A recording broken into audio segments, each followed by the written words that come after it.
Hi ಎಲ್ರಿಗೂ ನಮಸ್ಕಾರ. ನಾನು ಪದ್ಮಾಗೌಡ. ನಾನು ಆರ್ಜಿಸ್ ವ್ಲಾಗ್ಸ್ ಕನ್ನಡ ಚಾನಲ್ಗೆ ಸ್ವಾಗತ. ಇವತ್ತು 108 ಸೂರ್ಯ ನಮಸ್ಕಾರ ಪ್ರತಿದಿನ ಚಾಲೆಂಜಲ್ಲಿ ಇವತ್ತು 3ನೇ ದಿನ.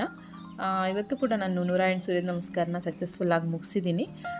ಯಾರಿಗಾದರೂ ಈ ಯೋಗ 108 ಸೂರ್ಯ ನಮಸ್ಕಾರ ಚಾಲೆಂಜ್ನ ತೊಗೋಬೇಕು ಅನಿಸಿದ್ರೆ ಫಸ್ಟು ಟ್ರೈನ್ಡ್ ಯೋಗ ಪ್ರಾಕ್ಟೀಷನರ್ ಹತ್ರ ಡಿಸ್ಕಸ್ ಮಾಡಿಬಿಟ್ಟು ನೀವು ಈ ಚಾಲೆಂಜ್ ತೊಗೊಳ್ಳಿ. ಮತ್ತು ಸ್ಟಾರ್ಟ್ ಮಾಡೋಕ್ಕಿಂತ ಮುಂಚೆ ವಾರ್ಮ್ ಅಪ್ ಎಕ್ಸಸೈಸಸ್ಸು ಮತ್ತು ಮುಗಿಸಿದ ಮೇಲೆ ಕೂಲ್ ಡೌನ್ ಎಕ್ಸಸೈಸಸ್ ಮಾಡೋದು ಕೂಡ ತುಂಬ ಮುಖ್ಯ ಆಗಿರುತ್ತೆ. ಎಲ್ಲರಿಗೂ ಗೊತ್ತಿರೋ ಹಾಗೆ ಸೂರ್ಯ ನಮಸ್ಕಾರದಲ್ಲಿ 12 ಆಸನಗಳಿರುತ್ತೆ.